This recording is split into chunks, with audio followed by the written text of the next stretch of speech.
नमस्कार। धमतरिया के कोर्ट के खास मुलाकात कार्यक्रम में आज हमारे बीच बहुजन समाज पार्टी के पूर्व जिलाध्यक्ष युवा तुर्क आशीष रात्रे जी स्टूडियो पहुंचे हैं। उनका स्वागत है, अभिनंदन। नमस्कार। हम चलते सीधे सवालों की ओर। आशीष भैया, आप काफी लंबे समय से बहुजन समाज पार्टी से जुड़े हुए हैं। लगभग 6 सालों से आप जिलाध्यक्ष रहे हैं। बहुजन समाज पार्टी में आप कैसे जुड़े और आपका राजनीति में आने का उद्देश्य क्या रहा है? देखिए, बहुजन समाज पार्टी एक कैडर बेस्ड पार्टी है और जब हम स्कूल लाइफ से 10वीं के क्लास में थे नथू जी जगताप नगर निगम स्कूल में, तो स्कूल लाइफ से बहुजन समाज पार्टी से जुड़े, क्योंकि मान्यवर काशीराम साहब बहुजन समाज पार्टी के संस्थापक।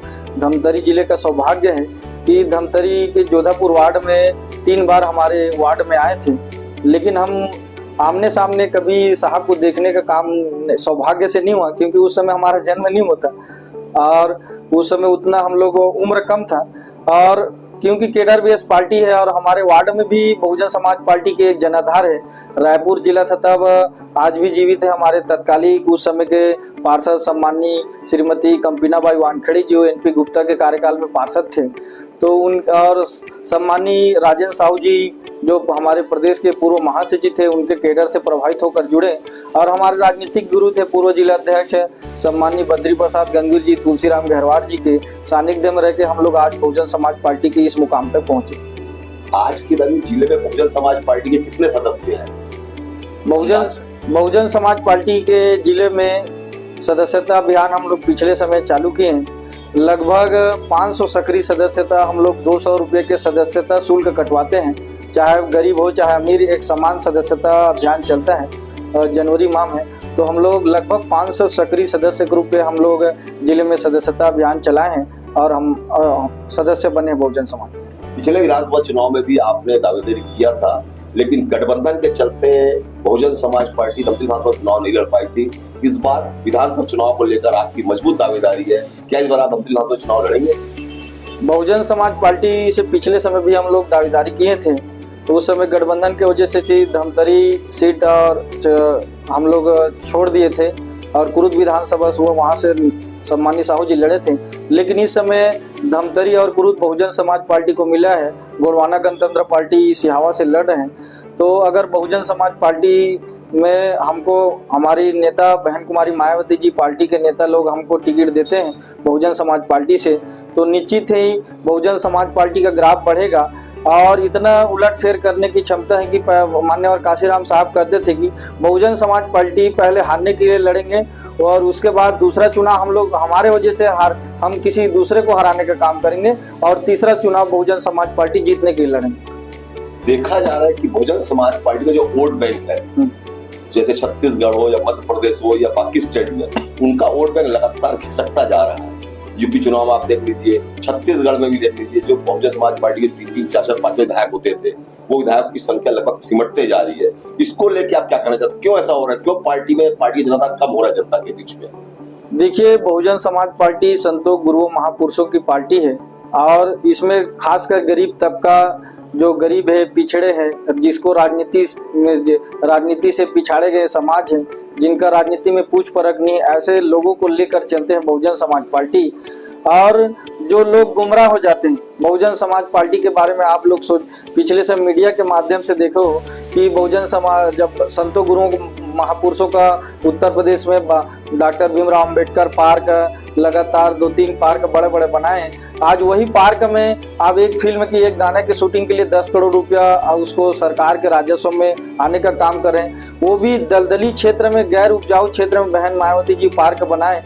लेकिन जो मनुवादी मीडिया है, जो मोदी मीडिया है, ये गुमराह पूर्वक पूरे देश में ये पत्थरों की सरकार ऐसा करके गुमराह किए। तो हमारे लोग जो खास करें बहुत जल्दी गुमराह हो जाते हैं, हमारे लोग मीडिया में नहीं है, इसलिए गुमराह पूर्वक। लेकिन बहुजन समाज पार्टी की सीट जरूर घटी है संख्या बल में, लेकिन आज कम से कम उत्तर प्रदेश में 12% वोट परसेंट आज भी इतने आंधी में बहुजन समाज पार्टी के साथ आज उसका बेस वोट बढ़ा है। आज छत्तीसगढ़ में भी हमारा 2 विधायक है, 12 से 13 स्थान में लगभग हम लोग सेकेंड नंबर में हारे हैं। तो निश्चित है बहुजन समाज पार्टी छत्तीसगढ़ में बड़ा उलट फेंक करने वाले हैं और बैलेंसिंग पावर की सरकार बनाने वाले हैं। बहुजन समाज पार्टी अगर आपको विधानसभा टिकट मिलता है तो आपका मुख्य मुकाबला किस तरह का, भारतीय जनता पार्टी से मानते कि कांग्रेस से मानते हैं? देखिए, बहुजन समाज पार्टी में अगर इस समय हमको मौका देता है, टिकट देता है, तो निश्चित ही हम जमीनी स्तर से जुड़े हैं और लगातार काम के आधार पर पहचान बनाए हैं। तो बहुजन समाज पार्टी की वजह से इतना इन लोग को लगते हैं। कांग्रेस वाले लोग सोचते हैं कि हमारा वोट काट दें, भाजपा वाले लोग बोलते हैं कि हाथी मेरे साथी, ऐसा करके आम बोलचाल करते हैं। लेकिन बहुजन समाज पार्टी से दोनों ही पार्टियों को इस समय खतरा है। जो नॉर्मली ले लेंगे, बहुजन समाज पार्टी जमीनी स्तर में काम कर रहे हैं। अगर स्थिति कांग्रेस पार्टी को तो कांग्रेस वाले लोग निपटाएंगे, पिछले चुनाव में देखे हैं कैसे बगावत करके। और भारतीय जनता पार्टी में तो चर्चा गुट चल रहा है कि आज ऐसा नहीं है कि जातिवाद, जो जागरूक है जमीनी स्तर में और जो समाज तैयार है उसको टिकट देना चाहिए, ऐसा नहीं है। पैरासूट वाला अगर टिकट वितरण होगा, टिकट वितरण से ही समझ आ जाएगा कांग्रेस भाजपा की किस तरह लहर बन रहा है। और निश्चित ही बहुजन समाज पार्टी इस समय धमतरी विधानसभा में चुनाव जीतने के करीब पहुंचे हुए। बहुजन समाज पार्टी का शराबबंदी को लेकर बहुजन समाज पार्टी का क्या जनता को मैसेज है? क्या बहुजन समाज पार्टी शराबबंदी के पक्ष में है? बहुजन समाज पार्टी शुरू से बोल रहे हम लोग कि जो पिछले 15 साल तक भारतीय जनता पार्टी ने वादा किया था कि हम शराबबंदी करेंगे, लेकिन उन्होंने वादा पूरा नहीं किया। तो उसके बाद यही भूपेश बघेल जी हैं जो इन लोग बोलते हैं गंगा जल की कसम नहीं खाए थे, लेकिन उसको छत्तीसगढ़ में 36 घोषणा किए थे, उसमें घोषणा पत्र में शराबबंदी का वादा किए थे, लेकिन आज उन लोग अपने वादे से मुकर रहे हैं। तो बहुजन समाज पार्टी शुरू से बोल रहे हैं क्योंकि हमारे ही लोग तो शराब पी रहे हैं, कोई दूसरे लोग नहीं है। अधिकांश बहुजन समाज से जुड़े हुए लोग हैं जो अगर 500 रोजी कमा रहे हैं तो 200 रुपये का शराब पी रहे हैं। तो कोई उद्योगपति पैसे वाले लोग नहीं पी रहे, अधिकांश हमारे गरीब समाज के लोग ही शराब में घर्षित हैं। और आप देख रहे हो अधिकांश देखो गरीब जो इलाका है, गरीबी जो बस्ती, वहीं में शराब दुकान खोलते हैं। हम तो शासन जब शराब आप बेचवाने का काम कर रहे हैं तो गरीबी के बस्ती में क्यों शराब भट्टी खोलने का काम कर रहे हो? भारतीय जनता पार्टी और कांग्रेस के लोग गरीब के ही बस्ती में क्यों शराब, कंबल, दारू बेचने का काम करो? अगर शराब को इतने ही शराब का इनकम बढ़ाना है तो कलेक्टर ऑफिस में खोला दे, वहाँ तो क्लास 1 क्लास 2 के बड़े बड़े अधिकारी कर्मचारी हैं, वहाँ तो अच्छा खासा महंगा शराब बिकेंगे और सरकार का राजस्व बढ़ाने का काम करेंगे। आशीष भैया, शहर के हर मुद्दों पर, हर जनहित के मुद्दों को लेकर आप लगातार आंदोलन करते रहते हैं, हमेशा मीडिया की सुर्खियों में बने रहते हैं। इसको लेकर ऐसा क्या प्रेरणा आपको मिला कि हर मुद्दों पे आप सड़क पर उतरते रहते हैं? बराबर आप संख्या बल कितने भी हो, लेकिन जनहित मुद्दों को लेकर हमेशा आप आंदोलन करते रहते हैं। इसके पीछे कैसे आपको प्रेरणा मिली इसको लेकर? देखिए, जो हमारे मीडिया के साथी लोग हैं, भाई लोग हैं, आप जैसे लोग हैं, मैं धमतरी का दूसरे जिला का नहीं बोल, धमतरी जिले छत्तीसगढ़ का पहला जिला है। दो अधिकांश धमतरी मीडिया जो बराबर कांग्रेस भारतीय जनता पार्टी वाला सिस्टम नहीं, यहाँ बराबर हर जमीनी स्तर से गरीबी लोग जो आगे बढ़ाने का काम कर रहे हैं। यहाँ कांग्रेस भाजपा वाला रोल नहीं, बाकायदा सभी पार्टियों को आगे बढ़ने का मौका दे रहे हैं, जो काम के आधार पे उसको मीडिया में आगे बढ़ाने का काम कर रहे हैं। तो मीडिया के साथियों का भी बहुत बड़ा योगदान है कि आज हम यहाँ तक पहुँचे हैं कि छोटे छोटे समस्या लेके जाते हैं, जो जमीनी स्तर के जो सच्चाई है उसको ईमानदारी से मीडिया में जगह देने का काम किए। इसलिए हम मीडिया के साथी को धन्यवाद करते हैं और इसी काम के आधार पे आज हम अपने काम के आधार पे लोगों को बीच जा रहे हैं कि दुख तकलीफ। और 1.5 महीने तक, पिछले साल हम 33 दिन तक शराब भट्टी स्थानांतरण कराने के लिए सोरीद वार्ड से हम लोग हटाने का काम किए, 33 दिन आंदोलन किए। जोधापुर स्कूल में तालाबंदी की शुरुआत 2010 में हम लोग बहुजन समाज पार्टी हम लोग खुद किए और बगल स्कूल में शराब भट्टी खुल गए थे, उसको भी हटाने के लिए कोशिश किए और हजारों आदमी के साथ जो तत्कालीन आबकारी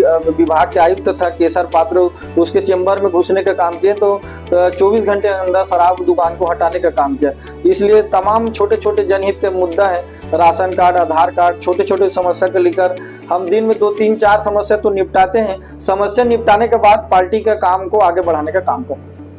धमतरी विधानसभा की बात करें तो यहाँ पे हमेशा भारतीय जनता पार्टी और कांग्रेस के लोगों का कब्जा रहा है। अभी धमतरी में भाजपा विधायक है, इसके पहले 10 साल कांग्रेस विधायक रहे हैं। धमतरी का जो विकास होना चाहिए था वो आज तक नहीं हो पाया है। धमतरी के साथ हमेशा पक्षपात हुआ है, चाहे भाजपा की सरकार हो चाहे कांग्रेस सरकार हो। इसको लेके आप क्या मानते हैं, आखिर क्यों धमतरी के साथ पक्षपात होता रहा है? देखिए, यहाँ धमतरी में बड़ा बड़ा नेता है, जो बड़ा चेहरा है, अपने आप को लंबा समय से यहाँ कांग्रेस और भारतीय जनता पार्टी का सर्वेसर्वा मानते हैं। और यहीं के जो धमतरी कांग्रेस पार्टी का राजनीति, जो मैनेजमेंट भी धमतरी जिले के बड़ा नेता जो छत्तीसगढ़ में कर रहे हैं। लेकिन धमतरी का दुर्भाग्य है, इतने बड़े बड़े नेता हैं दोनों पार्टी में, लेकिन आज तक इंजीनियरिंग कॉलेज नहीं हुआ है, आज तक मेडिकल कॉलेज नहीं लाने का काम करे, DED BH कॉलेज नहीं है। धमतरी के दुर्भाग्य, इतने बड़े नेता रहते हुए भी आज उनके, जब भारतीय जनता पार्टी की सरकार थे तो वहीं सड़क के मामलों को लेकर, इंजीनियरिंग कॉलेज के मामलों को लेकर यहाँ जो कांग्रेस पार्टी के नेता है वो बेशरम फूल फेंकने का काम करते हैं। जब उनका सरकार आ रहे हैं तो बस हाथ जोड़कर बस आवेदन देने का काम करें। हम डंके चोट में बोलते हैं कि हमारी सरकार आएगा, बहुजन समाज पार्टी की सरकार, बहुजन समाज पार्टी की बैलेंसिंग पावर की सरकार। अगर हमारे सरकार में रहते हुए हम अगर निवेदन करेंगे सरकार से, हमारी सरकार के, कि धमतरी में इंजीनियरिंग मेडिकल कॉलेज अगर हमारे अनुरोध से हमारा जिला को नहीं देगा तो 24 घंटे के अंदर हम इस्तीफा देंगे, राजनीति से संन्यास ले लेंगे। धमतरी विधानसभा के लोग और पार्टी पर विश्वास जताती है, और मान लो धमतरी का अगर विधायक बनते तो धमतरी के लोगों से अगर कौन सा वादा करना चाहते हैं जिससे लोग आपको मतदान करें? हम धमतरी की जो जागरूक जनता है, पढ़े लिखे युवाओं से हम अनुरोध करते हैं, यहाँ पढ़े लिखे बुद्धिजीवी भाइयों, व्यापारी भाइयों से अनुरोध करते हैं कि जो ट्रैफिक की समस्या है, यातायात की समस्या है, गोकुल नगर की समस्या है, हाईटेक बस स्टैंड की समस्या है, और जो बहुत बड़े जो है हमारी मांग है इंजीनियरिंग मेडिकल कॉलेज, सड़क, बिजली, पानी है तो मूलभूत सुविधा है, किसी की सरकार है उसको देना पड़ेगा। लेकिन जो प्रमुख मुद्दा है इंजीनियरिंग मेडिकल कॉलेज, इसको लेकर हम लोग मैदान में जाएंगे और सरकार में भी निःशुल्क शिक्षा जो engineering medical college, BEd DED technical, GI NEET, ये सब हमारी बहुजन समाज पार्टी की सरकार आने पर निःशुल्क शिक्षा और कोचिंग की व्यवस्था, जो हायर सेकेंडरी स्कूल के लेवल में वहीं कोचिंग की व्यवस्था करेंगे। आज सरकार गुमराह कर रहे हैं, जो हम लोग सोशल मीडिया में चला रहे हैं, हमारे राज्यसभा सांसद जो घोषणा की है कि हमारी सरकार है बने विद्यार्थियों को निःशुल्क शिक्षा देंगे, तो आज कांग्रेस पार्टी मजबूर होकर आज फ्री बस सेवा करने का काम कर रहे हैं। कोचिंग जो BSP के आइडियोलॉजी को आज उन लोग अपना रहे हैं।